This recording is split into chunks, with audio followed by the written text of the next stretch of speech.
wabarakatuh.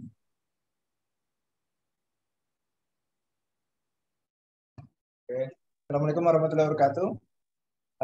Semoga kita semua dalam kesehatan. Pertama-tama puji syukur kepada Allah Subhanahu wa taala. Pada kesempatan kali ini kita masih diberikan kesehatan jasmani rohani sehingga kita bisa berkumpul walaupun melalui Zoom meeting. Tentunya tidak akan mengurangi manfaat daripada pertemuan kita pada kesempatan kali ini. Kedua, salam salam senantiasa kita limpahkan kepada besar Salam, sosok revolusioner, umat Islam dari sejarah. Oke, sebelumnya hari ini mungkin saya akan bagikan ilmu terkait masalah pasar ya, ke market, di mana ini adalah emang topik yang kedua dari yang sebelumnya kita sampaikan. Tujuannya adalah nanti sebentar lagi saya share dulu. Saya share dulu temanya. Taruh.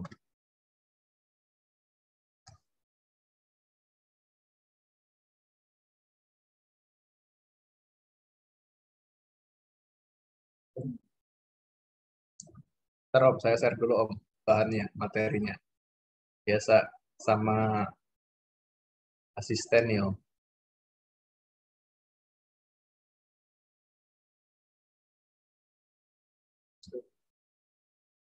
Strategi.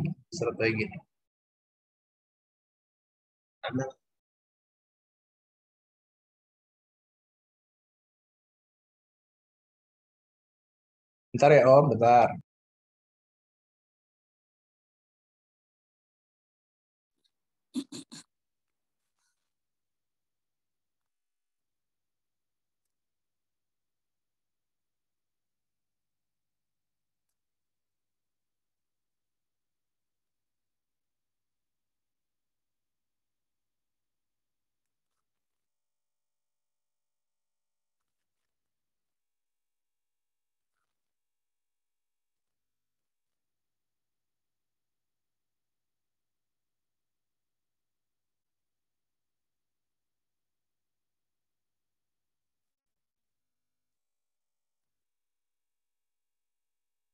Bentar Om, ini ditransfer filenya dari komputer yang satu lagi, jadi pas kesininya nggak nyampe, bentar lagi. Siap Om, santai Om, santai Om. Sampai jam Soalnya 10 Om kita Om. yang penting kita semua sehat ya Om ya, Iya sebentar. Om, yang penting itu Om. Sehat, sehat jasmani dan sehat bisnis ya Om. Amin, itu yang penting. Iya Om, betul. Kemarin saya ke Jakarta juga Om, tapi nggak sempat ketemu soalnya sama Pak Budi Gunawan Pak sampai Budi 3 hari. Gunawan ya Om ya? Oh iya ya. Eh, Berapa hari Om? Sampai hari Minggu ya itu ya? ya 3 hari Om. Full itu ya, full day ya? Nggak bisa keluar Om. Oh. Ya kapan Om main lah Om, kita kita ngopi-ngopi. Jangan dalam rangka acara khusus Om gitu. Siap Om, nanti pasti. Ini juga ada rekan yang dari Bandung pengen ketemu juga belum ketemu Iya, kemarin belum. Gitu. iya, Bentar iya, ya Om iya. ya, itu Siap, lagi siap. diambil dulu datanya. Siap Om, santai Om. Mohon maaf nih, jadi ada transfer data dari komputer yang di ruang tengah ke sini. Pas diambil, nggak nyampe.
Lumayan dua. Gelap.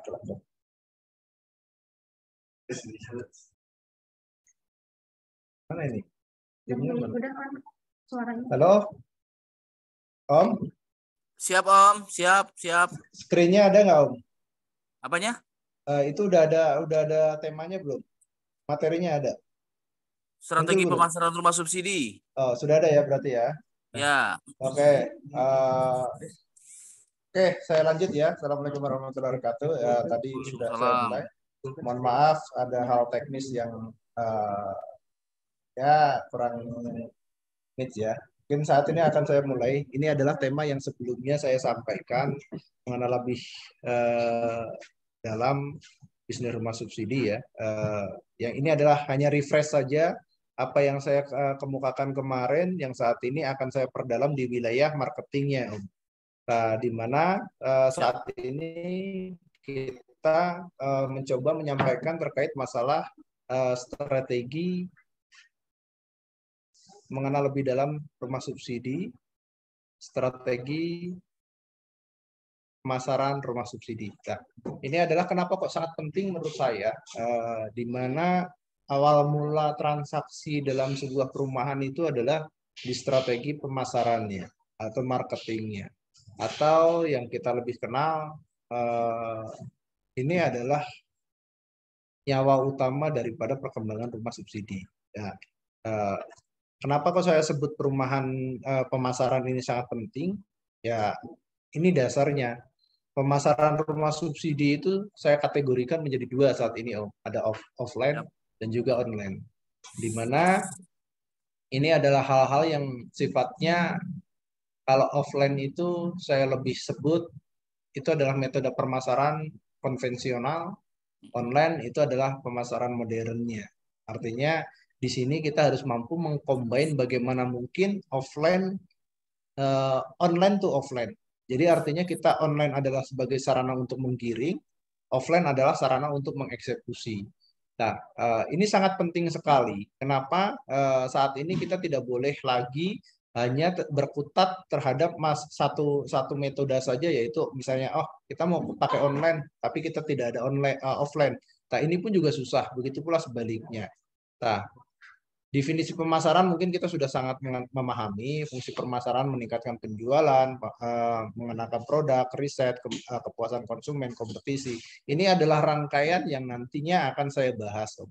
Jadi pada dasarnya kunci dari sebuah pemasaran ini ada di wilayah ini saja sih menurut saya yang sangat penting itu. Ada mungkin yang terakhir itu adalah bagaimana memastikan si konsumen tersebut itu apakah terpuaskan atau tidaknya. Nah, fungsi pemasaran yaitu adalah meningkatkan penjualan, itu hal yang pasti. Akan tetapi yang saat ini saya akan kupas itu bukan bagaimana caranya meningkatkan, tetapi solusi-solusinya bagaimana. Caranya kita untuk mengclosing konsumen. Ya mungkin yang saya paparkan ini lebih condong ke arah hal-hal pribadi yang terjadi di wilayah saya, Om, gitu. Dan itu bagaimana cara belum kebuka, mengeksekusi. oh maaf Om. Screen-nya udah kebuka belum? Oh belum, screen-nya belum. Oh, screen-nya belum kebuka. Bentar. Aku Diklik, kira udah. Om. Hah? Diklik Om belum. Belum. Baru Bentar. di desktopnya itu.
Bentar Om, nih lagi di-share kan.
Siap.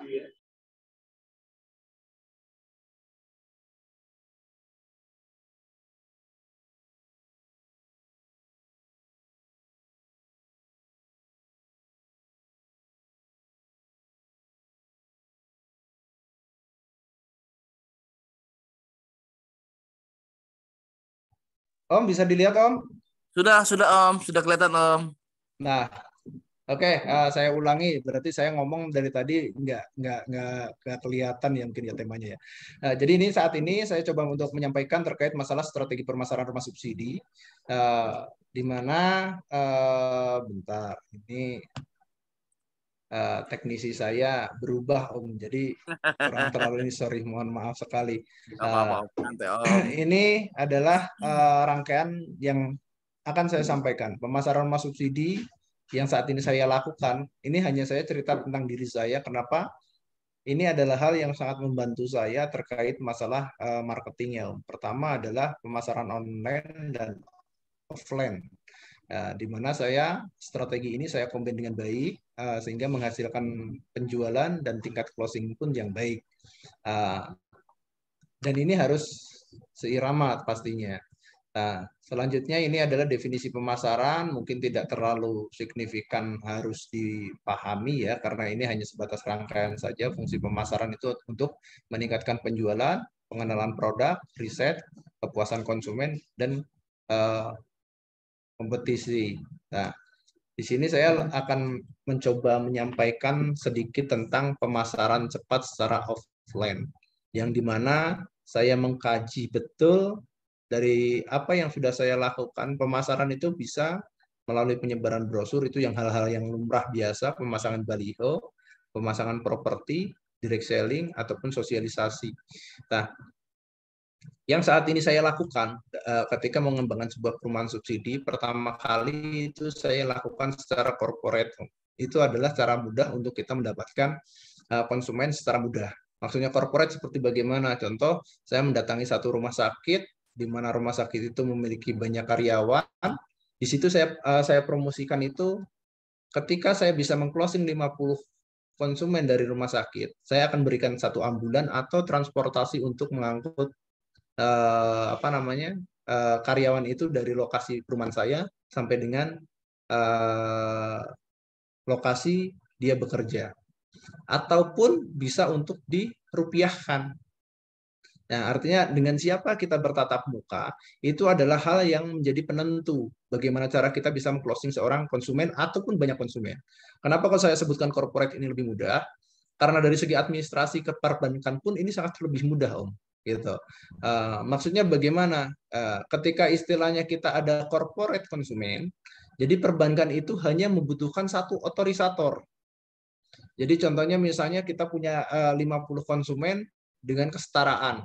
Yang dicek oleh bank itu hanya sebatas by checking apakah dia punya cicilan atau tidak dan dia masih masuk atau tidak. Ketika sudah masuk, dia tidak lagi wawancara ataupun istilahnya dia mempertanyakan secara detail, secara personal.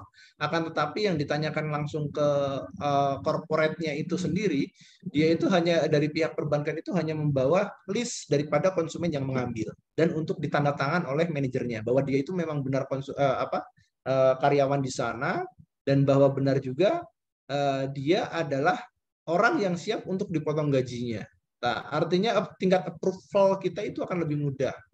Nah, itu adalah cara untuk secara offline yang bisa kita lakukan secara efektif. Itu saya masukkan ke kategori sosialisasi, Om. Nah, terus kita juga memakai metode pameran properti. Artinya kita harus mampu mengombine sendiri. Mungkin kalau biaya pameran itu sedikit lebih mahal. Apabila kita hanya punya satu perumahan tetapi kita melakukan pameran, ya tolong untuk dalam kemasan pameran itu sendiri dikemas demikian rupa agar itu beda. Bedanya bagaimana ya? Setting sedemikian rupa bahwa kita itu memang walaupun rumah subsidi, kita bukan kelas subsidi. Ya, kita ada door prize, setiap yang datang kita kasih istilahnya undian, walaupun dia hanya sebatas mengisi kuesioner. Tujuannya adalah kita untuk mengetahui apa kelemahan kita. Jadi kalau di saya melakukan sebuah pameran itu ada dua, kunjungan dia mendapatkan undian, setelah dia kunjungan, dia survei, datang lagi, dia akan dapat undian lagi. Artinya kita mengeluarkan dua biaya untuk hanya sekedar promote, mengenalkan produk. Pertama mengenalkan secara lisan, di mana marketing kita menjelaskan bahwa kita punya produk A, B, C, D, E, F, G, H, I, J sampai Z lah tentang produk kita. Akan tetapi pas waktu itu konsumen itu kita prospek dengan belum mengetahui pasar kita, belum mengetahui produk kita seperti bagaimana. Nah, artinya kita memberikan dia door prize, apakah payung, apakah mug, apakah hanya sekedar minuman. Nah, selanjutnya kita memberikan iming-iming kembali ke si konsumen itu. Apabila suatu saat ibu sudah tinjau lokasi dan datang ke sini, ibu berhak untuk mendapatkan satu undian kembali. Tujuannya untuk apa? Bahwa konsumen yang sudah kita tadi edukasi, kita istilahnya berikan pemaparan terkait masalah produk kita, itu benar datang ke lokasi kita dan melihat apa yang kita tawarkan. Nah, kenapa kok kita harus tawarkan iming-iming untuk datang kembali? Pada dasarnya kita hanya menginginkan si orang itu datang sebagai pengunjung dan saat itu ketika datang kembali ada dua pilihan, closing atau memberikan masukan. Nah, yang saya ambil saat ini adalah tujuan yang kedua, mendapatkan sebuah masukan. Masukan apa? Biasanya, Pak, ini terlalu jauh, Pak, jalannya terlalu jelek, Pak, ini dan sebagainya. Nah, pembenahan kita lakukan tuh di situ. Nah, itu adalah fungsi daripada pameran. Kita bisa melakukan itu secara berkala. Nah, terus ada juga kita melakukan prospek terhadap lingkungan sekitar. Artinya yang di sekitar perumahan kita pun juga kita lakukan promote dan sebagainya. Dan saat ini yang paling daripada penyebar brosur, saya sampaikan yang paling efektif adalah pemasangan baliho untuk offline. Kenapa kok saya sebutkan pemasangan baliho? Karena di sini kita bisa memberikan sebuah paparan konten yang beraneka ragam dan mungkin itu bisa menarik orang untuk bisa melihat kita lebih baik dan istilahnya lebih lama, dan juga objek itu tidak berubah-ubah seperti hanya brosur. Nah, artinya dalam segi pemasaran offline ini bisa saya simpulkan yang pertama adalah kita harus sosialisasi ke dinas-dinas ataupun instansi dengan cara sistem corporate. Salah satunya yang saat ini saya jalani adalah Asabri. Nah, Asabri itu sekali dapat juga 30, sekali dapat istilahnya 20. Nah, mungkin yang bisa rekan-rekan lakukan nanti ada lagi namanya TWP. TWP itu biasanya ke tentara. Nah, itu bisa dilakukan secara offline, bukan online, karena itu sudah punya kuota tersendiri terkait masalah perumahan ini. Nah, itu bisa dilakukan dengan metode ya tentunya kita metode persuasif ya, perkenalan terhadap istilah pimpinan dan lain sebagainya itu bisa dilakukan. Akan tetapi masih banyak sekali terbuka ruang-ruang untuk kita promote. Nah, sebelum menentukan istilahnya tadi yang saya sampaikan, kok bisa kita perumahan subsidi harus berani menyumbang sampai dengan menyumbangkan misalnya bus atau elap lah gitu untuk menarik si konsumen itu ke tempat kerjanya. Makanya di situ kita harus menentukan dulu berapa nominal yang akan kita sharekan ke mereka, sebagai bentuknya itu adalah sebuah profit yang kita alokasikan sebagai sarana promosi kita. Jadi setiap perumahan itu kalau saya mengalokasikan biaya marketing itu sebesar maksimal 5 juta per 1 unit rumah. Nah, artinya ketika saya laku sekitar 50 unit, saya punya budgeting sekitar 250 juta untuk saya share. Nah, 250 juta itu bisa kita kemas. Kita apakah mau belikan mobil, atau belikan produk apa, atau apa. Nah, kalau misalnya dia mampu menjual 100, berarti kita punya sekitar 500 juta untuk dibelikan sarana yang akan bisa saya bergeningkan. Akan tetapi yang pengalaman saya, mereka lebih condong meminta material daripada fasilitas. Karena biasanya itu adalah bisnis sampingan daripada orang yang ada di perkantoran itu. Nah, artinya itu bisa dicoba nanti ketika Bapak berbisnis di wilayah perumahan subsidi. Kenapa? Masih sangat terjangkau soalnya. Gitu. Terus selanjutnya perlu saya sampaikan juga di sini ada pemasaran cepat secara online, di mana saya mencoba mengaplikasikan itu ada website, media sosial, dan juga aplikasi. Nah, website ini juga terbagi menjadi beberapa bagian. Bapak bisa memainkan di wilayah marketplace atau istilahnya web-based. Jadi bisa promote melalui konten-konten yang Bapak upgrade di wilayah website pribadi. Biasanya ini harus dijalankan dengan konten kreator yang sangat intens di wilayah ini. Kenapa kok saya sebutkan harus intens di wilayah ini? Karena website itu yang dilihat adalah keberlangsungan. Jadi bukan hanya sebatas istilahnya tiap 1 bulan sekali upgrade dan lain sebagainya. Orang akan lebih tertarik di wilayah website ini apabila konten kita di dalam website itu selalu continue, terupdate, terus ritme dari pergerakan pun juga selalu ada. Jadi ibarat informatif itu selalu terupdate di website. Artinya website bisa berpengaruh maksimal apabila kita memang benar fokus di situ, gitu. Terus ada keduanya adalah media sosial yang saat ini sering Bapak lakukan. Mungkin dari rekan-rekan semuanya sudah melakukan ini. Ada yang namanya Facebook Ads, Instagram Ads, dan TikTok. Terus masih banyak lagi media sosial yang itu bisa menjadikan sarana. Artinya pada prinsipnya kita selaku pengusaha, kita harus mampu membidik apa tren saat ini. Dan kita tidak boleh istilahnya antipati terhadap teknologi yang saat ini sedang berkembang. Kenapa? Karena ketika kita kemas secara baik, itu adalah menjadikan sebuah peluang market yang lebih daripada cukup. Yang menurut saya itu akan lebih luar biasa. Ya, kalau saya kasih contoh TikTok lah gitu. Nah, TikTok itu kalau misalnya kita hanya melihat orang yang jogetnya ya, oh ini negatif. Tapi ketika kita coba combine dengan salah satu produk kita, ya kalau bahasa kami itu ada jedak-jeduk lah gitu. Jadi istilahnya konten, walaupun konten perum, tapi konten perumnya yang lebih kekinian, yang lebih diminati orang, Pak. Itu bisa dilakukan juga sebagai sarana promosi. Gitu. Jadi jangan sampai adanya teknologi ini kita hanya menjadi seorang penikmat. Maksudnya penikmat bagaimana? Silahkan Bapak coba lihat-lihat. Kadang-kadang pas waktu buka Facebook atau Instagram, tiba-tiba muncul promote yang itu nggak kita minati. Nah, padahal kita cuma nyari nama itu sekali. Contoh misalnya kita nyari handphone tiba-tiba banyak sekali orang yang mempromosikan handphone yang itu tidak kita tahu kan dari mana. Nah, ini adalah salah satu perkembangan teknologi di mana teknologi itu ketika kita menentukan sebuah market, dia bisa ngejar kita. Jadi Bapak nyari aja di Google, misalnya handphone murah, artinya semua tentang handphone murah itu akan muncul. Nah, begitu pula ini sistem kerja daripada media sosial ini seperti itu.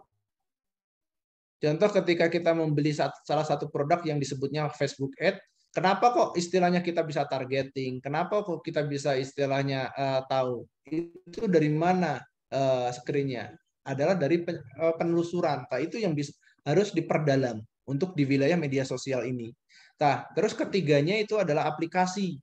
Aplikasi yang saya maksud itu banyak sekali aplikasi-aplikasi yang sudah yang ada di dalam rumah 1, 2, 3 terus dan lain sebagainya. Nah, itu adalah salah satu marketplace yang mungkin bisa kita coba untuk mempromosikan market kita. Walaupun untuk akan lebih manfaat apabila aplikasi ini itu bergeraknya itu keseluruhan. Bukan hanya sebatas fungsi market, tapi juga fungsi kontrol. Nah, itu yang saya sampaikan. Kalau untuk media sosial itu adalah saat ini yang saya rasa cara paling efektif dalam dunia pemasaran online.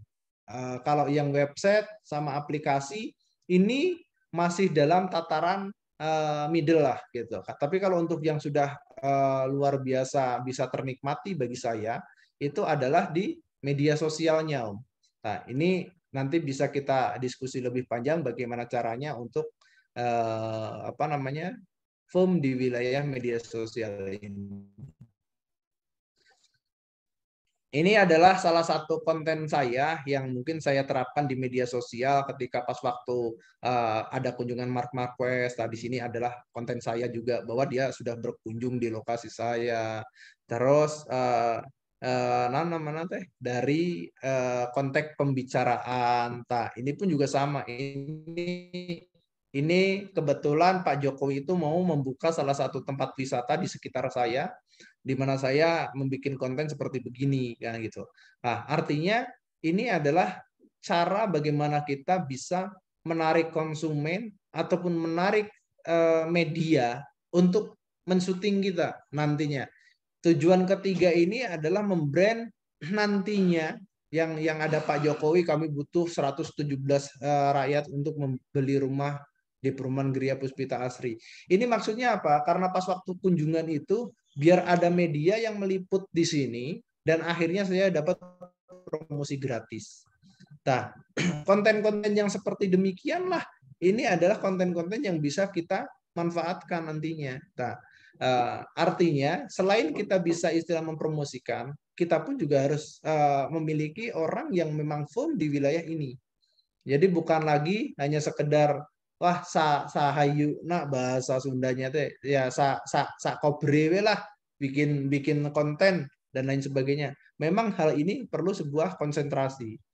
Nah, terus selanjutnya ini saya sampaikan aplikasi. Kalau ini aplikasi saya bikin sendiri, di mana fungsi daripada aplikasi yang saya bikin ini dia bisa men-tracking semuanya, men-tracking bisa pemasarannya, men-tracking istilahnya untuk keamanan pembayarannya. Jadi si konsumen itu tadi saya sampaikan, kita butuh aplikasi itu bukan hanya untuk sarana promosi, akan tetapi aplikasi yang ini itu bisa memberikan servis ke konsumen. Ini ada hubungannya nggak sama marketing? Ada. Ini salah satu bentuk pelayanan kami terhadap konsumen. Kenapa saya munculkan di sini? Pertama kali yaitu adalah bagaimana kita bisa memasarkan. Itu ada yang di sini. Ini. Nah, ini adalah sarana promo saya pertama. Jadi orang yang mendownload aplikasi Nusawiasa akan dihadapkan seperti halnya ini. Akan dihadapkan terhadap menu pemilihan mau beli di Guntur Residen atau Wirya Residen atau Gria Puspita Asri atau Cibatu Nusa Lima Wanakerta atau mana. Nah, ini pertama kali yang muncul ini. Akan tetapi ketika orang sudah closing itu bergeser, dia jadinya beli yang sini. Dia sudah punya akun, dia tahu tagihan dia berapa, dia tahu dia sudah bayar berapa, dan dia sisanya berapa. Ini fungsinya adalah untuk controlling. Controlling apa? Controlling bahwa dia itu uang yang dia bayarkan itu sudah sampai ke perusahaan. Jadi ketika misalnya ada marketing kita yang nakal, contoh misalnya tagihan dia itu 9 juta, dia sudah bayar 9 juta, akan tetapi ternyata di sini terupdate-nya cuma 4 juta, otomatis dia masih punya sisa tagihan. Si konsumen itu bisa tahu, oh bahwa uang saya tidak nyampe ke perusahaan yang saya bayarkan. Nah, ini adalah fungsi controlling yang kita lakukan di perusahaan saya itu sedemikian. Nah, terus yang di sampingnya itu mungkin ketika Bapak bisa baca laporan progres pekerjaan. Nah, laporan progres pekerjaan ini selalu continue setiap kali, setiap hari. Ketika memberikan laporan ke saya. Karena di perusahaan saya itu sudah laporan itu harus setiap hari. Jadi tidak lagi direkap misalnya laporan mingguan, itu nggak ada. Yang ada itu adalah laporan harian. Laporan harian itu akan terekam langsung ke konsumen itu melalui report harian. Jadi ketika misalnya Saturday 20 November 2021 dia klik, dia akan muncul progres daripada bangunan. Ini adalah fungsi pelayanan. Fungsi pelayanan kita terhadap konsumen agar memastikan bahwa orang yang membeli ke kita itu bisa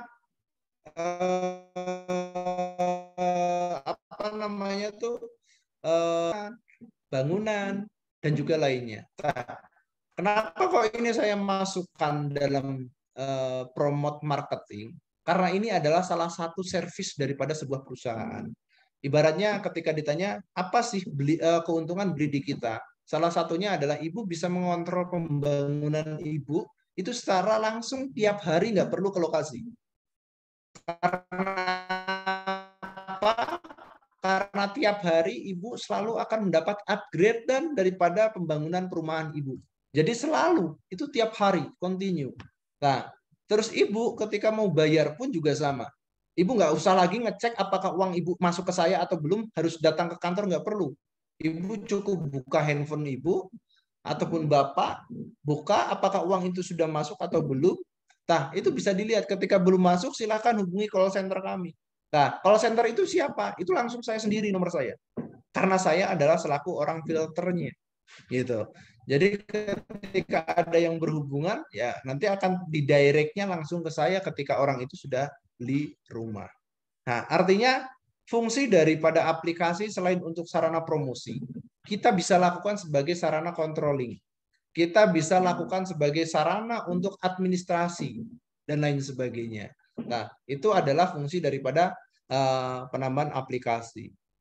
Terus selanjutnya, ini adalah hal yang wajib dalam pemasaran yang mungkin saat ini perlu saya sampaikan kepada rekan-rekan semuanya. Maksudnya yang wajib itu, ini adalah hal yang paling terpenting dalam dunia properti ya. Pertama kali kita wajib punya SDM. SDM apa maksudnya? SDM ini yang lebih tepatnya saya posisikan seorang konten kreator. Karena kita sudah punya marketing, kalau marketing itu hanya menjalankan apa yang menjadi sebuah sarana daripada seorang kreator. Nah, kreator di sini dia harus mampu mengolah bagaimana caranya bisa keluar dari keterbatasan, bisa keluar dari kebuntuan, sampai kita bisa men-tracking masalah dari perumahan kita itu apa. Ada satu kejadian perumahan saya, di mana perumahan saya itu ya kurang terlalu laku lah, karena itu adalah saya dapat take over, sudah mangkrak 2 tahun, saya take over itu, artinya kita harus tahu bagaimana caranya menemukan formula untuk itu bisa hidup kembali. Ya, dengan cara bagaimana, salah satunya adalah redesign. Jadi kita rework desain, dan juga kita bikin tema baru, terus kita rubah peruntukan dan lain sebagainya, sampai dengan kita menemukan bahwa ini akan laku. Nah, setelah sudah dapat, kita tes dulu market, ternyata belum bisa maksimal. Ya, kita laksanakan dengan metode-metode tadi yang saya sampaikan, canvassing terhadap instansi dan orang-orang yang akan bisa menarik konsumen. Contohnya, saya memberikan bonus untuk beberapa pejabat Garut. Yang di mana pejabat Garut itu saya langsung suruh bikin testimoni dan orang itu akan berbondong-bondong ke sana. Salah satunya yang saya lakukan adalah karena itu adalah di area wisata, ya kita membrand bahwa lokasi kita itu adalah lokasi yang nomor 1 di titik itu. Siapa yang harus kita ngebrandnya? Yaitu adalah pimpinan daerah yang kita berikan servis tadi. Kalau saya yang ngomong bahwa tempat ini nanti istilah setahun 2 tahun lagi ini akan menjadi sesuatu yang baik, itu mungkin orang lain nggak akan percaya. Akan tetapi ketika orang yang notabene punya pengaruh di daerah tersebut dan dia yang berbicara, artinya akan banyak orang yang lebih condong ke kita.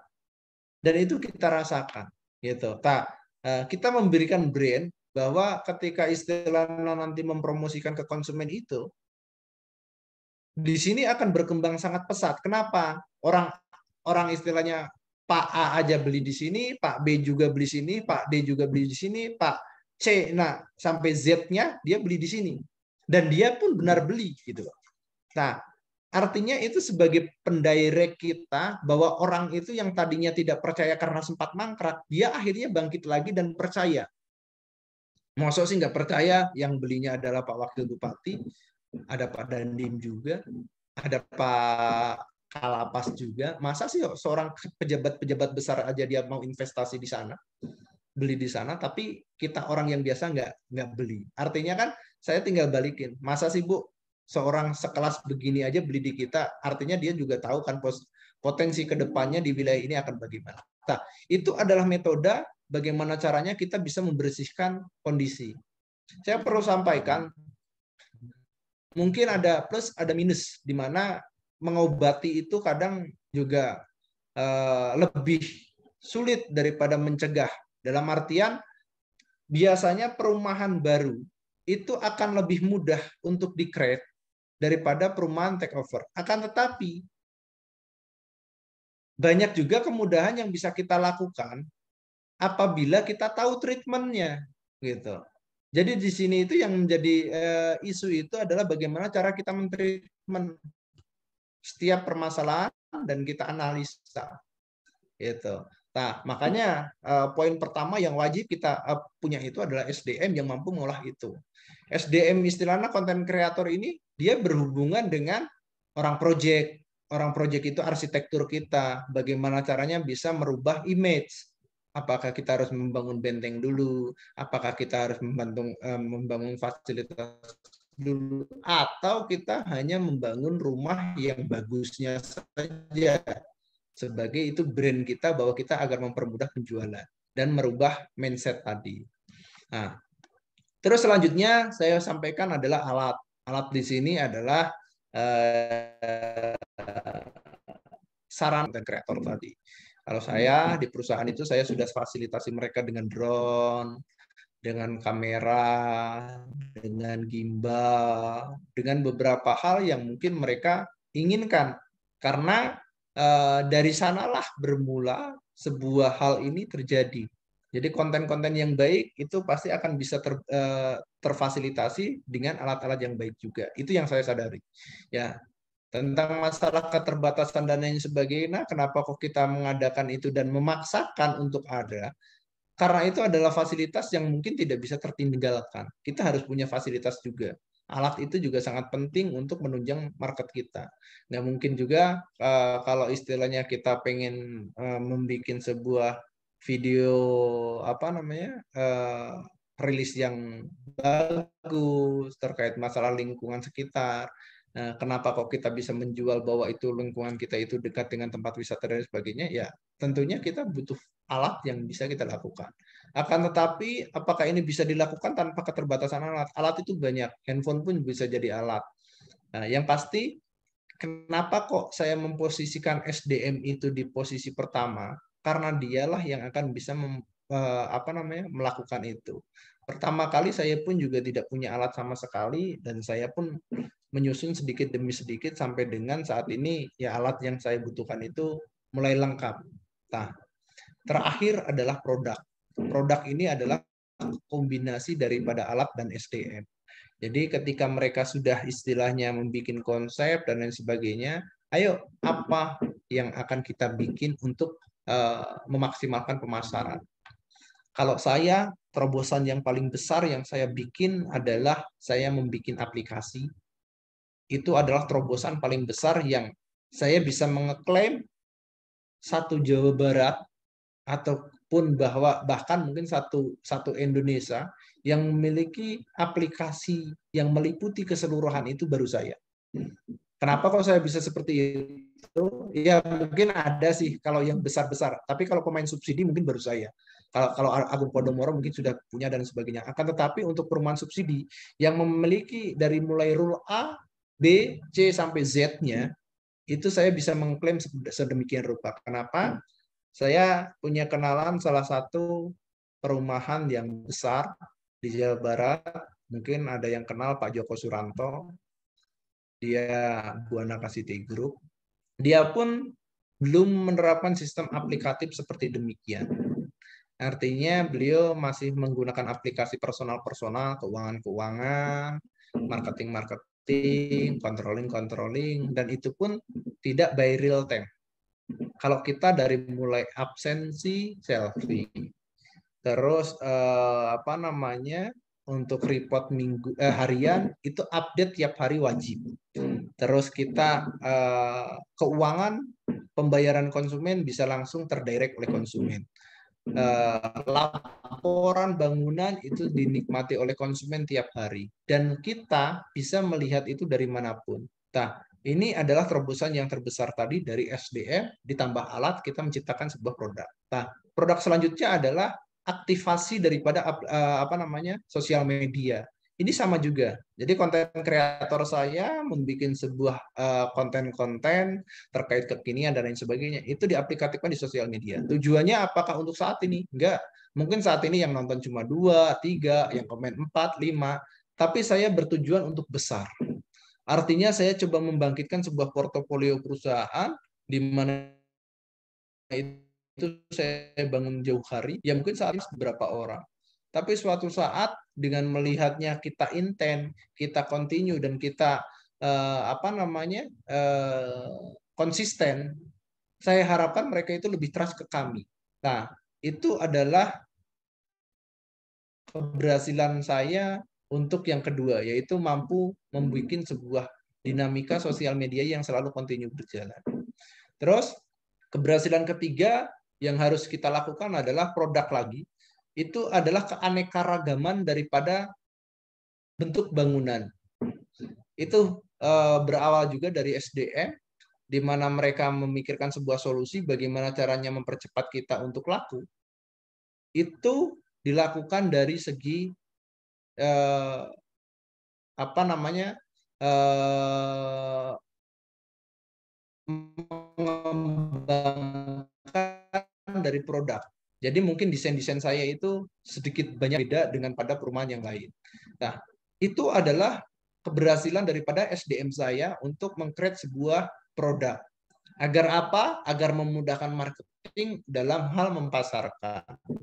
Nah, ini adalah rangkaian-rangkaian yang saat ini saya lakukan di dalam sebuah perusahaan saya, sehingga kami mampu membuat sebuah produk yang produk itu mudah untuk dijual, marketable, dan tidak terlalu sulit untuk mendongkraknya gitu. Walaupun mungkin lokasinya jauh, habis tempat mangkrak, itu adalah bagaimana cara kita untuk mengurai daripada melepas dari keterbatasan itu. Selanjutnya ini trik eksekusi market. Tadi ya saya sampaikan di mana pertama kali kita contoh melakukan pameran, dia mendapatkan informasi, setelah informasi didapatkan, dilempar kembali, dia untuk datang ke lokasi, setelah datang ke lokasi dia datang lagi. Nah, di saat itulah kita harus mampu untuk mengeksekusi market. Saya selalu membekali rekan saya di kantor atau marketing saya itu untuk melakukan sandiwara sebuah perumahan. Jadi saya punya ilmu yang saya sebut itu adalah psikolog konsumen, di mana konsumen itu hanya memiliki 1 hari itu adalah masa cintanya terhadap produk yang dia lihat.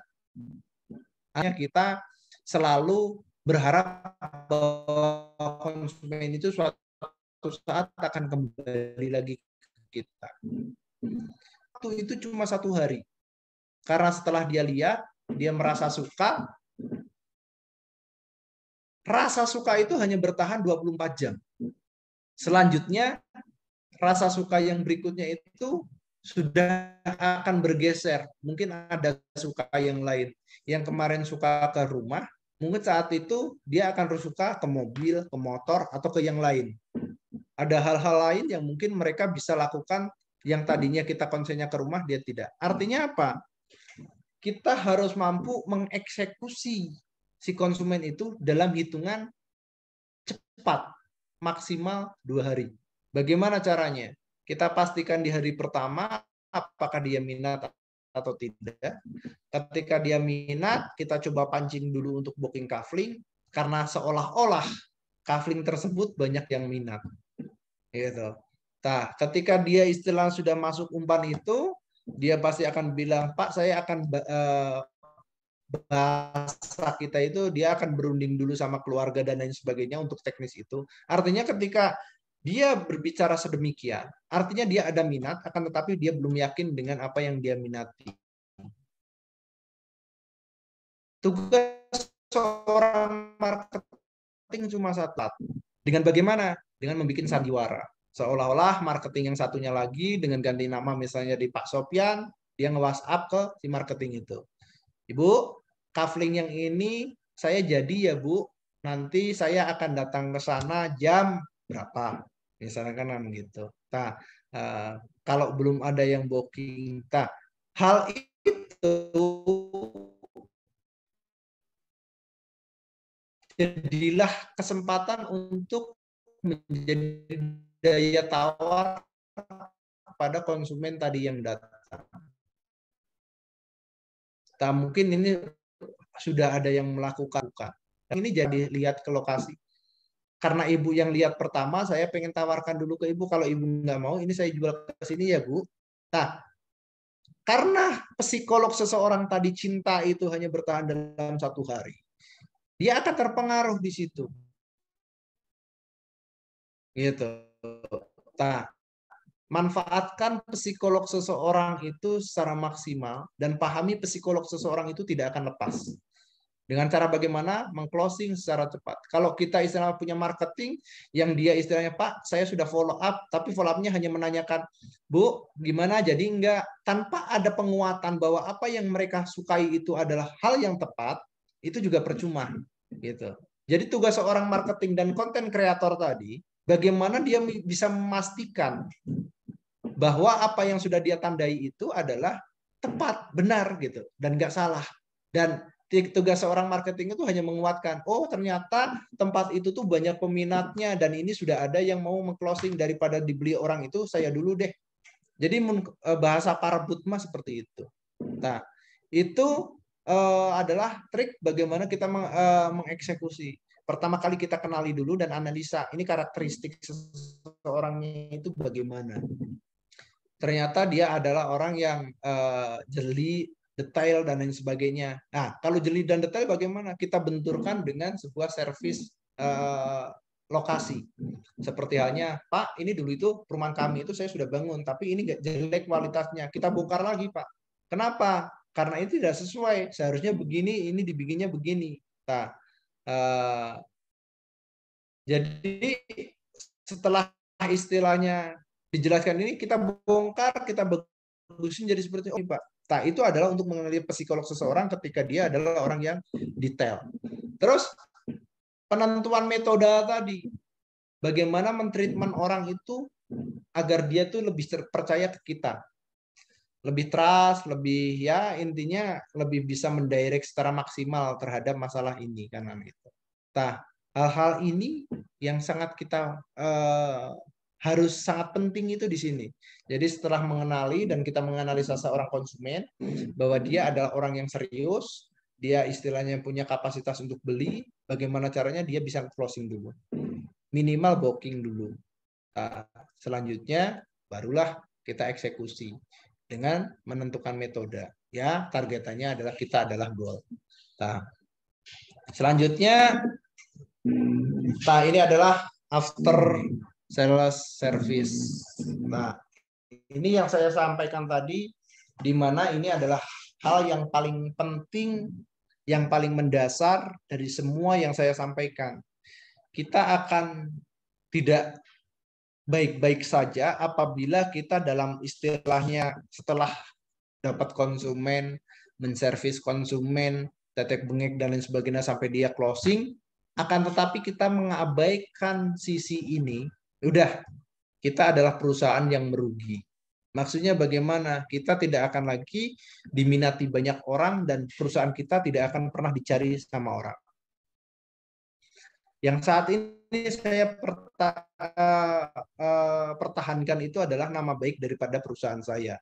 Sehingga saya pernah sampaikan, saya mungkin beda dengan perumahan lain, di mana perumahan lain itu mencari keuntungan yang cukup luar biasa besar. Akan tetapi di sini saya tidak mencari keuntungan yang banyak, tapi yang perlu saya pastikan, konsumen itu akan terpuaskan dan dia menjadi marketing saya yang handal. Berawal dari mana? Berawal dari after sales service. Artinya dia setelah beli, kita layani secara maksimal, kita berikan istilahnya apa yang memang hak mereka, dan itu menjadi kemudahan bagi kami. Pertama, kita lakukan komunikasi dan lain sebagainya. Terus kesesuaian produk, apa yang kita tawarkan pertama, itu terrealisasi di akhirnya. Dan terakhir adalah penilaian konsumen ini. Nah, penilaian konsumen ini beraneka ragam. Ada yang menilai baik, buruk, dan sebagainya. Bagaimana caranya? Kalau kita menjual 100 unit rumah, minimal yang berbicara buruk itu adalah mereka yang disebut buruk itu karena menutupi kesalahan dia. Akan tetapi orang-orang yang tidak bermasalah inilah mereka yang sangat terlayani. Sehingga kita bisa sampaikan bahwa mereka menyebut kita buruk itu karena mereka menutupi kelemahan mereka. Gitu. Nah, kalau kita bisa melakukan ini dengan baik. Jadi saat ini saya memberikan sebuah metode bisa terlihat pengecualian dari konsumen itu dari fasilitas yang kami berikan. Contoh, ini air, listrik, bagaimana semuanya sudah ngocor kecuali yang belum lunas. Bahasa kami, walaupun itu sebenarnya hak mereka, kanan itu. Nah, terus jalan itu yang kita selesaikan prioritas adalah mereka-mereka yang sudah tuntas masalah administrasi dan juga mereka yang tidak banyak masalah. Apa yang kita minta dia cukupi. Seperti halnya di perumahan saya itu ada syarat dan ketentuan. Mungkin satu-satunya perumahan yang memiliki syarat dan ketentuan untuk rumah subsidi itu saya. Di mana dia tidak boleh memasang pagar di depan rumah. Dia wajib memasang lampu pribadi di depan rumah. Dia wajib menanam pohon di depan rumah. Terus dia tidak boleh memelihara hewan yang mengganggu tetangga. Nah, aturan itu semuanya ditandatangan dan dijadikan sebuah fakta integritas mereka. Nah, akan tetapi di situ pun ada hak dan kewajiban. Mereka menyanggupi itu dengan saya memfasilitasi apa? Pagar samping, pagar keliling, dan juga istilahnya pohon yang akan ditanam. Nah, dan juga tiang listrik. Nah, kita sudah fasilitasi itu, mereka hanya menyambungkan. Nah, saat ini bisa terlihat bahwa perumahan itu menjadi bagus.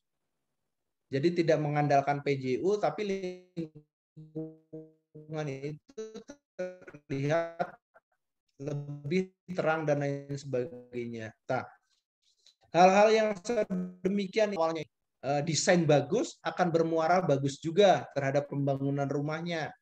Artinya jangan sampai istilahnya model brosur beda dengan kenyataan. Nah, inilah yang menjadi sebuah PR kita. Sehingga kita itu jangan hanya terfokus terhadap promo, tetapi kita juga harus fokus terhadap eksekusi. Ya, eksekusi nyawa yang terjadi dalam sebuah rangkaian marketing itu adalah endingnya adalah after sales service. Nah, setelah di sini itu saya pastikan konsumen yang Bapak ambil dan yang dia jadi konsumen itu, dia secara otomatis akan menjadi marketing yang baik. Nah, ini adalah tujuan daripada metode marketing yang harus rekan-rekan semuanya lakukan. Jadi pertama kali kita mengedukasi tim, untuk apa yang kita lakukan itu harus mempunyai output yang baik.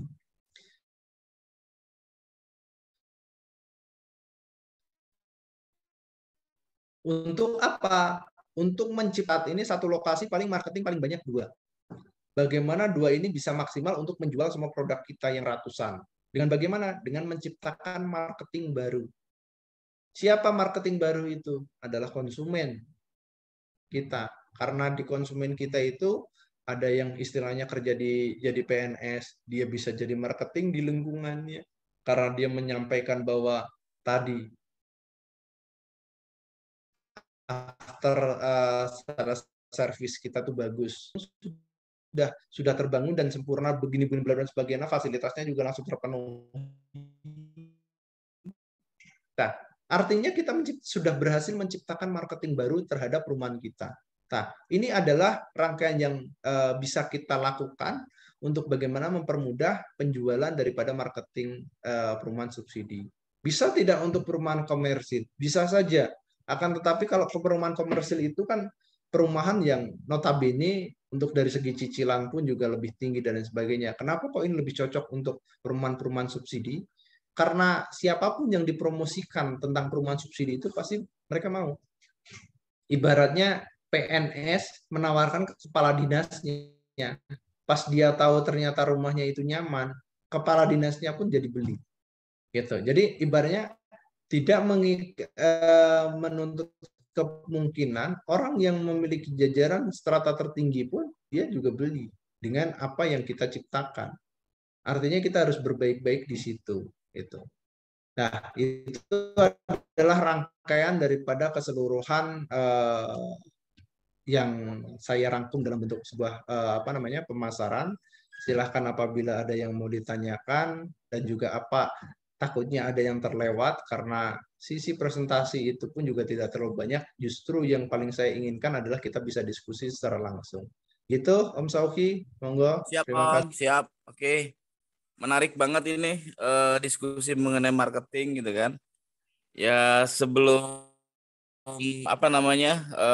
kawan-kawan yang lain nanya, saya mau nanya dulu di Om.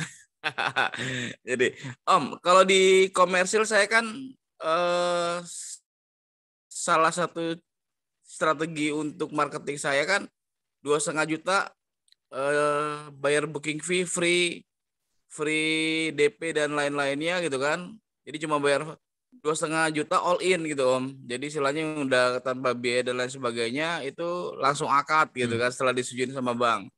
Nah kalau di rumah subsidi itu model marketingnya seperti apa tuh Om yang kayak gitu? Ada itu pertama Om. Kedua, kalau portofolionya Om Widi itu lebih banyak ke offline-nya atau ke Om? Gitu Om. Itu dari saya Om. Nanti buat kawan-kawan yang lain mungkin bisa langsung tanya aja kali ya. Jadi istilahnya bisa lebih interaktif ya gitu ya. Om Aris sama yang lainnya silakan bisa selesai itu bisa langsung tanya ya Om ya kalau boleh Om Widi. Yang perlu saya sampaikan tadi kita harus mengetahui dulu lingkungan kita itu bagaimana, bangsa orang pasar kita itu bagaimana. Kalau istilah lingkungan kita prediksikan kalau untuk duit 20 juta mereka punya. Artinya kita harus menggeser, jangan lagi istilahnya free DP. Karena free DP itu justru akan beresiko ke kita, ke track record kita Om nantinya.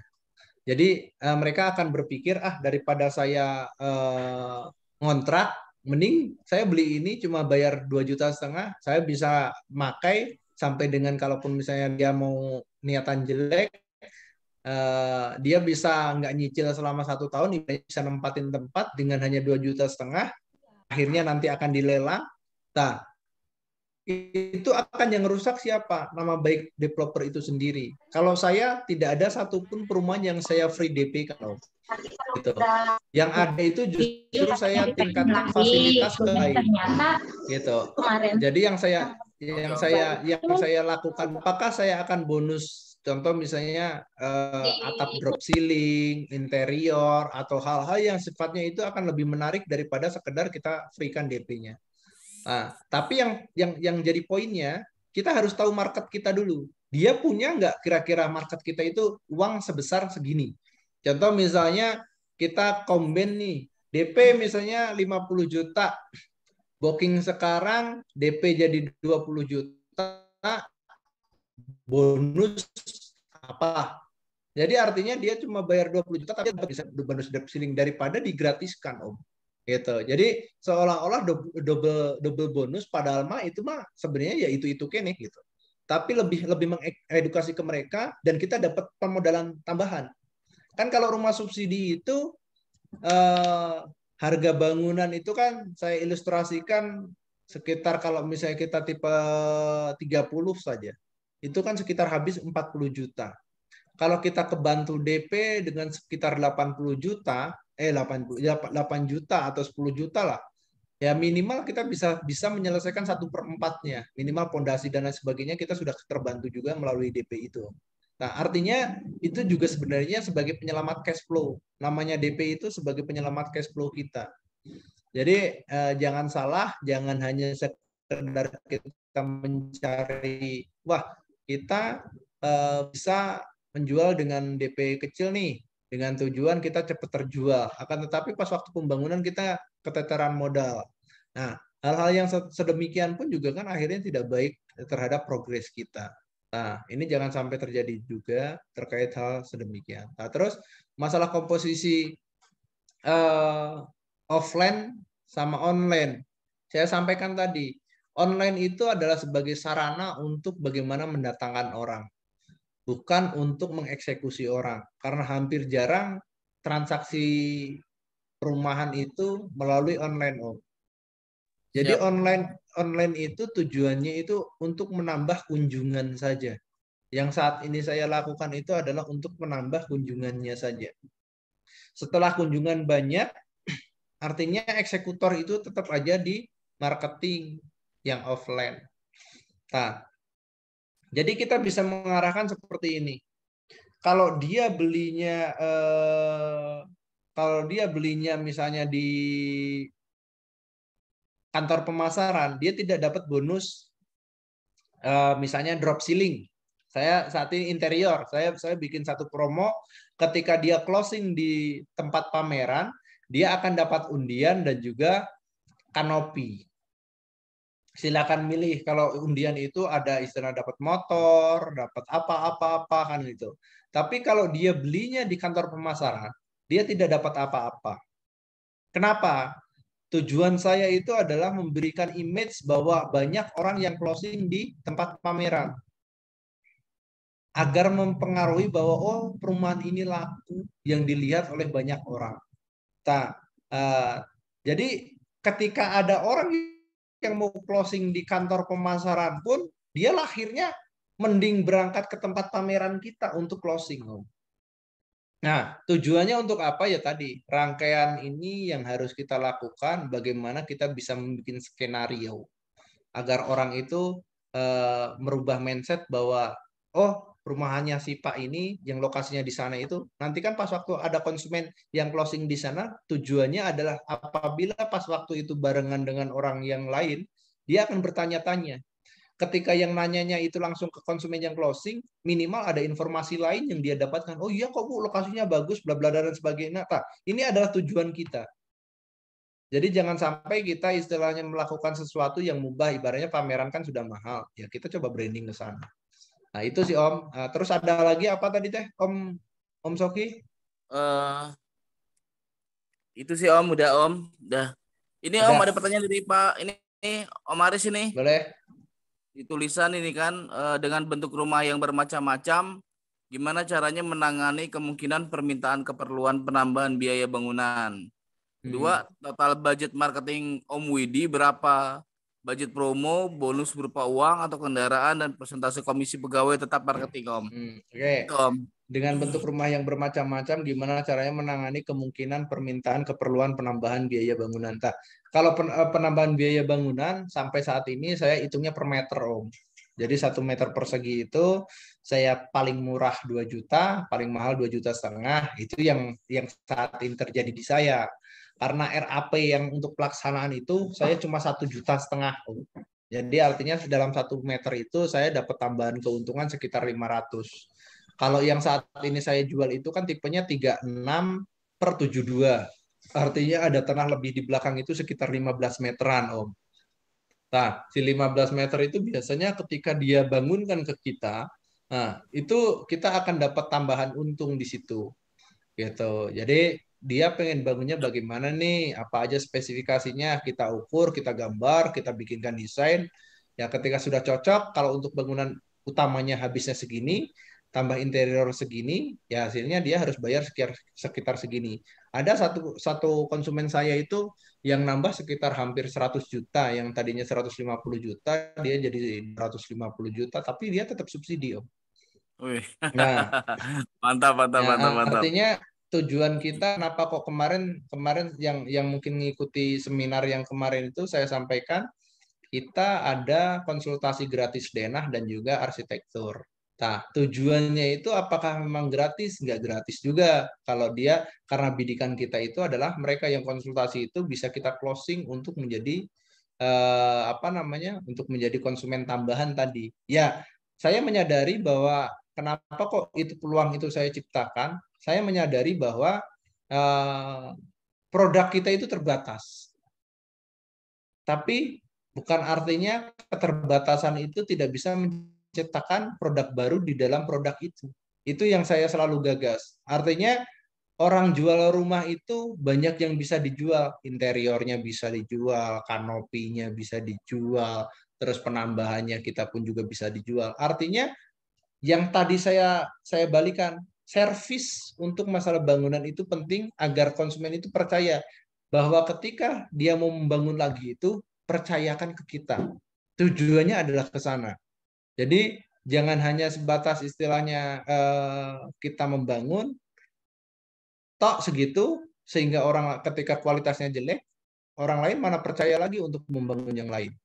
Nah, tapi kalau bangunan kita kualitasnya bagus ya daripada saya nyari tukang yang belum tentu, yang mending sini aja deh, kan gitu. Nah, itu adalah tujuan saya. Terus tadi itu masalah budgeting. Om, sorry Om. Om. Ya Om. Om, sorry, yang pertama itu maksudnya dengan bentuk rumah yang bermacam-macam itu maksudnya kemungkinan penambahan biaya bangunan di sisi Om Widi sendiri kan misalnya ngebudgetin 1 juta nih, mau ngebangun sendiri atau mau disubkonkan, misalnya lah taruh kata disubkonkan, wah yang nerima subkonnya itu, wah kalau bentuknya kayak gini saya nggak berani nih 1,5. Maksudnya bengkaknya dari RAP yang sudah kita rencanakan mungkin ya Om ya. Itu maksudnya gitu. Atau misalnya di juga timnya Wasyu, Pak misalnya segi kalau kayak gini RAP-nya jadi lebih besar sana. Oke. Kalau itu sih udah pasti Om. Jadi apa yang kita bangun itu pasti akan lebih mahal daripada orang yang orang lain. Akan tetapi kenapa kok saya berani seperti itu? Karena kita kerjakan sendiri. Tadi kalau misalnya biaya subkon, itu biasanya subkon itu ngambilnya itu 1.600.000 sampai 1.700.000 Om per meter. Jadi subkon itu dinilai itu, akan tetapi ketika dikerjakan sendiri itu hampir kebanyakan itu cuma habis sekitar 1.400.000. Jadi si subkon itu per meter itu biasanya dapat keuntungan itu 300 atau 200. Nah, biaya subkon itu saya maksimalkan untuk ini Om. Jadi kenapa kok saya bisa leluasa untuk mengeksplorasi masalah produk? Karena saya tidak pernah disubkonkan. Jadi saya kerjakan sendiri karena saya sudah mengambil kredit. Jadi kredit yang saya ambil itu itu yang saya jadikan alat untuk membangun. Jadi bukan lagi saya subkonkan, sehingga saya bisa menghemat untuk biaya subkon yang tadinya itu adalah keuntungan pihak ketiga, itu menjadi fasilitas tambahan terhadap produk saya. Nah, Oh gitu, jadi maksudnya memang pastilah membengkak, cuman Om Widi tetap batasin maksimal mungkin 1,7 sama kayak betul, betul. Jadi kan kalau pas waktu kita membangun itu, pertama kali kan yang kita tentukan tuh RAB, Om, bukan RAP. Nah, di RAB itu kita biasanya sudah munculkan berapa satu unit ini habisnya dengan berikut biaya subkon. Karena seorang developer itu pasti menghitungnya adalah biaya termahalnya. Biasanya itu antara 1.700.000 atau 1.750.000 atau ada juga yang sampai dengan 1.800.000. Nah, akan tetapi setelah saya bangun itu jatuhnya per meter itu ya nggak lebih dari per meternya itu sampai saat ini dengan model-model yang sedemikian itu saya tidak pernah lebih dari 54 juta tipe 36, Om. Gitu. Kalaupun ada kelebihan itu adalah di tempat-tempat yang hook dan lain sebagainya. Jadi kalau untuk yang standaran tuh hampir kebanyakan tuh 54 juta. Artinya kita sudah bisa nentuin kalau 54 juta, bentar Om, ada kalkulator, 54 juta dibagi 36, ya per meternya 1,5 juta Om, pas. Gitu. Itu sudah bentuk yang saat ini saya lakukan. Apabila bentuknya itu standaran, itu akan lebih murah lagi gitu. Yang mungkin cuma habis sekitar 1.300.000 atau 1.400.000. Yang saat ini saya sudah dengan model yang neko-neko, pakai lobster, sudah pakai apa namanya? Pagar pembatas samping, keliling, itu cuma habis segitu gitu. Nah, artinya mahalnya kita itu biasanya terjadi di subkon, Om. Karena subkon itu nggak ada ukuran. Dia sebutin 1.700.000 dia nyebut rugi, 1.600.000 dia sebut rugi, jadi 1.800.000 pun juga dia masih nyebutin rugi. Artinya nggak ada standarisasi untung yang kita bisa simpulkan RAP itu segitu. Itu. Nah, terus tadi ada apa lagi ya? Sudah Om, jelas Om? Oke, yang pertama oke udah jelas, tinggal yang kedua tuh. Itu kan Yang kan Om Widi tadi budgeting. ceritanya ada tadi ngebudgetin 5 juta terus dikonversi bisa menjadi anggaran gitu kan. Terus tadi juga saya dengar ada bonus buat kepala daerah atau misalnya kan juga ada persentase. Itu pegawai tetap marketing tuh dikasih persentase komisi nggak? Ada. Bagaimana? Ini gimana tuh? Kalau di saya ada metode Om. Jadi ketika istilah pas waktu booking kafling itu setengahnya adalah hak marketing. Kita berbicara dari urutan marketing. Nah, akan tetapi segala sesuatu kebijakan itu kita hitung dulu dari segi budgeting. Kita hitung dari mulai regulasi pembelian lahan, pematangan, dan lain sebagainya sampai dengan kita dapatkan satu poin yaitu adalah BEP daripada bangunan dan tanah. Di luar fasilitas, di luar marketing, di luar operasional. Nah, jadi pas waktu kita istilah bisa hitung, oh perolehan tanah setengah matang itu kita dapat harga segini. Ketika kita jual 72, itu mereka akan jatuh sekitar misalnya 30 juta. Dari satu unit untuk saya jual modal tanah itu, tanah mentah itu, tanah setengah jadi ataupun tanah jadi itu misalnya 35 juta jadi tanah jadi. Artinya tanah jadi itu dia sudah ada budgeting untuk masalah fasilitas kayak jalannya sudah dicor, terus kirmirnya juga sudah didak dan lain sebagainya. Kayak yang kemarin saya cara ngitung instan itu Om. Jadi harga tanah dikali 140 dikali 160. Nah, artinya kita dapatkan harga di mana harga itu adalah harga jadi. Jadi fasilitas sudah di-cover oleh harga tanah. Nah, jatuhlah misalnya 35 juta. Nah, terus bangunan berapa nih? Bangunan ternyata kita dapat 55 juta. Nah, artinya kita dalam satu unit rumah itu kita bangunan dan tanah, kita sudah mengeluarkan budgeting sekitar 90 juta. Artinya kita masih ada spare kelebihan yang bisa untuk pajak, misalnya pajak dan lain sebagainya 10 juta. Artinya 100, kita masih punya 50 juta. Yang 50 juta itu terdiri dari keuntungan, biaya marketing, dan biaya operasional. Nah, kita bisa membaginya dari sana, Om. Kalau saya cara membaginya, kalau booking coupling itu setengahnya untuk konsumen, untuk siapa yang membawa, apakah itu marketing atau itu agent atau itu orang luar yang istilahnya dia tadi yang konsumen datang tadi, konsumen saya berikan dan lain sebagainya, tak itu. Terus selanjutnya bagaimana? Kita ada pengelola di sini. Ibaratnya apakah kita punya manajer marketing dan lain sebagainya. Kita berikan juga mereka. Apabila akad kredit mereka dapat fee. Fee-nya berapa? Otomatis akan lebih kecil daripada marketing. Nah, fee-nya adalah misalnya kita kasih 500.000 atau 1 juta atau berapa. Nah, itu disesuaikan dengan budgeting. Budgeting promosi kita ambil 2,5% atau 3% maksimal. Jadi ketika 150 itu adalah budgeting marketing. Budgeting marketing di sini adalah untuk promosi, terus bikin spanduk, brosur, dan sebagainya. Artinya ketika harganya 150, 3 juta itu adalah kita alokasikan untuk ke sana. Nah, di luar tadi, di luar booking coupling, di luar dan lain sebagainya. Nah, kalau total rangkaiannya itu semuanya itu habis sekitar kalau di saya itu sekitar 7%-an, Om. 7% itu adalah budgeting marketing keseluruhan. Kurang lebihnya itu sekitar 7%. Jadi itu meliputi fee, terus bagi apa namanya untuk share profit untuk marketing, terus untuk sarana promo. Nah, saya hitungnya itu 1 unit rumah itu saya keluarkan sekitar 7%-an kurang lebih.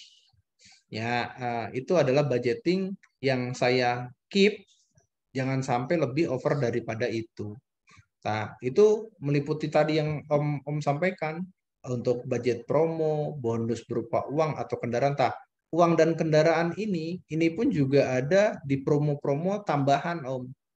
Ya, kalau corporate, kenapa kok saya berani budgetingnya lebih dari 7%, mungkin bisa sampai 10% dan menggerus untung saya. Tapi bidikan kita itu adalah ini akan cepat menutup cash flow kita. Jadi ada hal yang memang itu menjadi program, ada juga yang menjadi istilah promo. Jadi program dan promo itu beda menurut saya. Kalau program itu yang sudah kita rencanakan dari awal, kalau promo itu kita lakukan di tengah jalan. Contoh tadi istilahnya dari pihak kepala daerah nih, sok supir saya fasilitasi sok dipromosikan.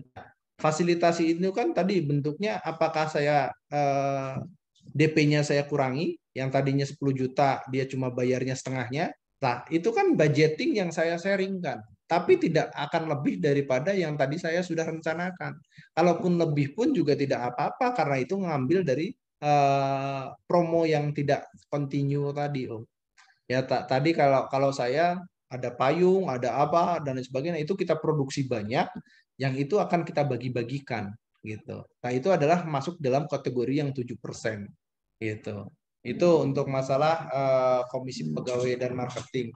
Nah, kalau untuk komisi pegawai dan marketing itu mereka itu selalu saya berikan tambahan itu di wilayah bukan kalau untuk yang sudah levelnya itu adalah orang-orang yang sudah saya percaya, itu saya berikan tambahan itu ketika dia masuk dalam struktural manajerial. Jadi saya akan mengeluarkan budgeting juga di situ. Nah, terus administratif dan juga lain-lainnya itu masuk di bagian yang lain. Makanya dari 50 juta itu biasanya saya cuma saya 20 juta itu untuk operasional dan lain sebagainya itu saya alokasikan 20 juta. Yang pada kenyataannya nggak nyampe habis segitu sih. Paling maksimal cuma 1 unit itu habisnya itu 10 sampai 15 juta. Tetapi saya selalu mengalokasikan dalam 1 unit rumah itu 20 juta, artinya saya cuma mendapat untung bersih itu sekitar 30 juta per unit, Om. Nah, tapi itu sudah sangat lebih dari cukup untuk saya. Om, ya, Om. Kan kalau misalnya untuk marketing yang dari luar kan standarnya misalnya 3% gitu ya. Kalau yang pegawai tetap itu disamain 3% atau gimana? Oh enggak Om. Kalau yang tetap itu dia dapat gaji sama dia dapat booking fee saja. Nah, untuk yang lainnya itu saya kumulatifkan nanti dapat bonus seperti hanya kalau di tempat saya itu mereka saya kasih DP rumah itu gratis karena saya punya rumah yang itu non standar. Jadi non standar tuh DP-nya itu ada yang nyampe sekitar 40 juta total keseluruhannya dengan istilah penambahannya. Nah, itu saya free-kan, Om. Gitu. Jadi prosesan bonus yang saya berikan itu bukan berbentuk uang, akan tetapi berbentuk dia boleh mengambil rumah di tempat kita. Silahkan milih sendiri tempatnya mana. Apabila istilah bonusnya itu masih sisa, itu akan kita berikan. Tapi ketika bonusnya itu kurang, dia yang nambah. Contoh bonus yang saya berikan itu satu orangnya itu maksimal itu 25 juta, Om. Jadi dari 25 juta itu kalau dia pengen DP-kan rumah ya silahkan. Kalau misalnya DP-nya rumah yang 10 juta berarti dia masih punya hak tarik sekitar 15 juta. Tapi ketika istilahnya dia pengen rumah yang DP-nya 50 juta, dia harus nambah lagi yang 25 jutanya ke kita. Nah, itu adalah yang saya lakukan secara bergilir. Jadi sistem di kami itu untuk orang itu adalah sistem arisan. Jadi bonus itu kita berikan secara bergilir kepada orang. Contoh dalam 1 tahun ini bonus yang akan kita sharekan misalnya 200 juta. Artinya ada berapa orang, misalnya 8 orang yang berhak untuk mendapatkan bonus. Nah, sisanya bagaimana? Itu tahun berikutnya. Itu yang saya metode yang saya pakai dan itu lebih manfaat, Om. Dan mereka lebih apa ya? Lebih bersyukur karena sudah dapat sudah dapat fasilitas rumah gratis dari kita. Itu sih, Om, kalau untuk pembagian masalah bonus. Tapi kalau untuk yang orang luar itu, kalau orang luar pun juga sama sih sebenarnya. Kalau orang luar itu kita nggak ngasih porsi besar, kita harus ngasih 3%, nggak kayak gitu. Jadi tetap yang kita sharekan itu adalah fee marketing saja, Om. Jadi fee marketing itu kita berikan ke mereka kalau rumah subsidi itu, dan agent itu cuma mendapatkan sekitar 2% kalau misalnya dia agent. Tapi agent itu dia berkewajiban untuk mengumpulkan semua sampai dengan closing. Jadi 2% itu kita bagi berapa fase. Fase pertama itu konsumen datang, kita bagikan booking. Nah, setelah istilahnya dia mengumpulkan persyaratan dan dia closing sampai dengan akad, baru kita keluarkan. Jadi itu adalah sistem yang ketika kita memakai fasilitas eksternal. Akan tetapi ketika istilahnya ada orang luar yang bawa, cuma istilah memperkenalkan kepada marketing kita, dia itu hanya mendapatkan fee saja, tidak dapat fasilitas yang lainnya. Karena kita juga akan memberikan fasilitas itu justru ke marketing kita. Itu sih, Om. Ada lagi, Om? Maaf Om, maksudnya yang terakhir tuh kalau dari luar mengenalkan itu yang dia dapat itu maksudnya yang 50% booking fee atau yang 2%? 50. Jadi ada orang luar itu kan ada dua nih, Om. Ada yang hanya istilahnya, contoh kalau konsumen kita itu bawa temannya untuk beli rumah. Otomatis dia itu hanya memperkenalkan, ini loh mau beli rumah, datang ke kantor. Nah, itu cuma dapat fee marketingnya yang setengah dari fee marketing. Kalau misalnya fee marketing kita 1.500.000, dia cuma dapat 750. Gitu. Nah, terus sisanya buat siapa, Om? Kalau di saya itu saya kasihkan ke marketing. Gitu. Jadi booking fee itu memang haknya marketing sebenarnya. Jadi kalau misalnya 1,5 juta, yang 1 jutanya saya kasih ke marketing, yang 500 itu untuk biaya operasional. Nah, tapi kalau ada orang yang bawa dari luar, biasanya 750 itu untuk orang luar itu, sisanya itu saya kasihkan ke marketing. Nah, tapi beda ketika istilahnya orang luar itu mengatasnamakan agent, di mana dia bertanggung jawab atas aplikasi dan juga konsumen itu. Nah, kita memberikan tambahan ke mereka sebesar 2%, Om. Gitu. Jadi, ketika memang sudah tuntas dan akad kredit, ya itu baru kita sharekan ke mereka. Gitu. Itu kalau misalnya kita memakai jasa agent. Gitu, Om. Terpahami, Om? Ada lagi? Oke, siap. Makasih, Om. Oke, yang lainnya? Lanjut, pertanyaan. Tadi nih Om, ada yang di chat Om. Ini dari Gunanjar, terkait apa namanya, harga borongannya 1,4 juta per meter Om. Oke. Nah, jadi kalau untuk harga nanti bisa deh saya coba sharingkan RAB saya ya. Jadi apa namanya, nanti saya coba japri ke Ya. atau japri atau grup saja, nomor nomor kan Grup juga aja ada di Om, di grup. grup Om. Nanti Nah, share di grup aja Om. nanti coba saya Oke, share terkait itu. RAB yang ada di saya, terus RAP-nya berapa, Oke. nanti saya share. Tapi item-item yang Oke. dikerjakan itu apa saja, sampai dengan bisa Ya. jatuh di angka segitu gitu. Siap, siap Om.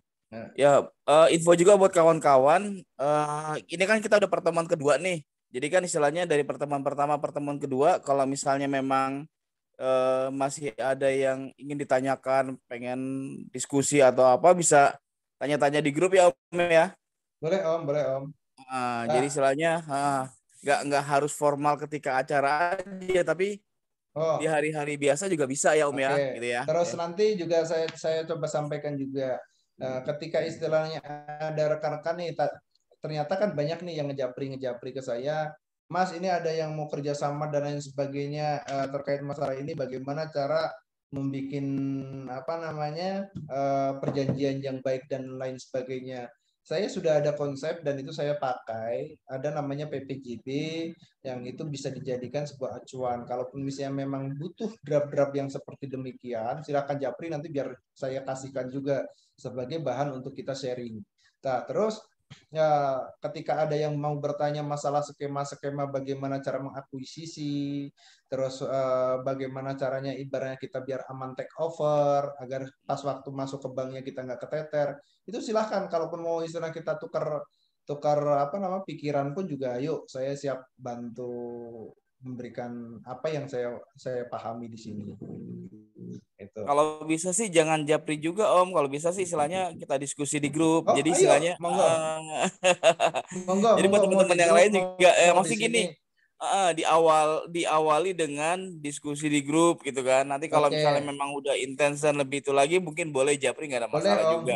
Boleh, Om. Gitu. Artinya supaya teman-teman yang lain juga, oh ternyata seperti ini bisa loh. Oh ini ada, oh ini Boleh. begini kan gitu Om. Jadi istilahnya diskusi dan sharingnya itu di grup juga bisa lebih dinamis Nah, Om. Gitu ya. Buat kawan-kawan semua kayak terus tadi mungkin saya sudah sempat bocorkan juga masalah saya rasakan.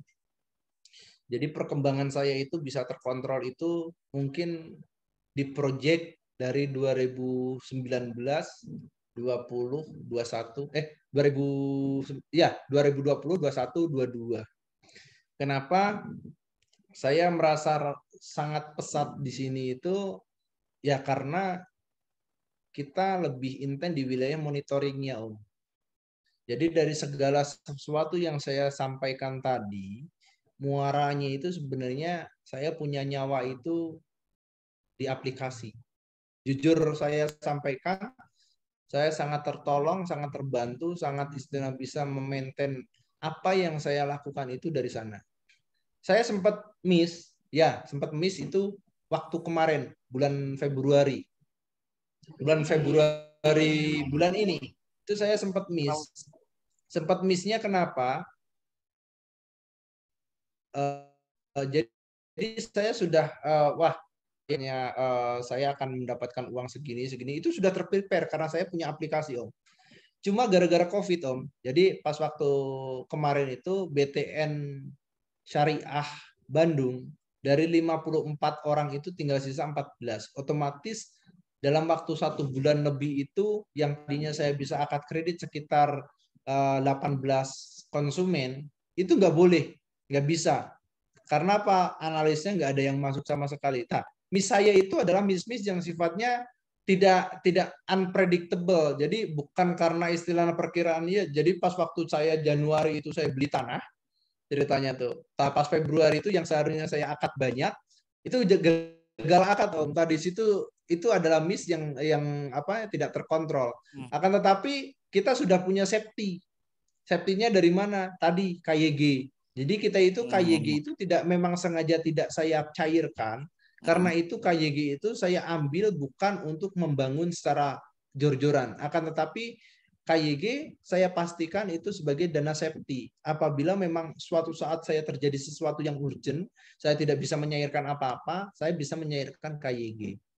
Nah, ini adalah cara metode untuk mengamankan proyek kita itu dari segi apapun itu dari sana, controlling dan lain sebagainya. Nah, mungkin bahasan di pertemuan ketiga itu, mohon maaf, saya akan lebih tuntas terkait apa. Saya akan hanya berbicara di wilayah manajerial aplikatif. Jadi dari alur apa saja sih yang bisa saya dari aplikasi itu apa aja sih yang bisa didapatkan, itu saya akan konsenkan di pertemuan ketiga karena itu adalah jantung saya, jantung perusahaan saya. Yang itu akan saya coba sharingkan ke rekan-rekan semuanya. Kelebihan daripada istilahnya itu tuh bagaimana cara maintainnya. Nanti silahkan rekan-rekan mau mengadopsi itu, mau dipakai istilahnya ilmunya, metodenya, alurnya, flowchartnya, itu silahkan. Mau istilahnya beli aplikasi online yang lainnya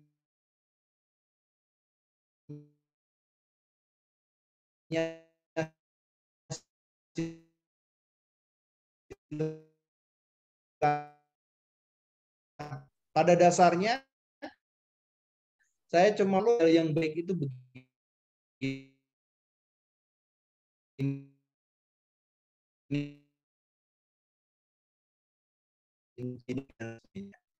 Itu Oke, mantap Om. Eh, eh, eh, eh, minggu depan juga sama Pak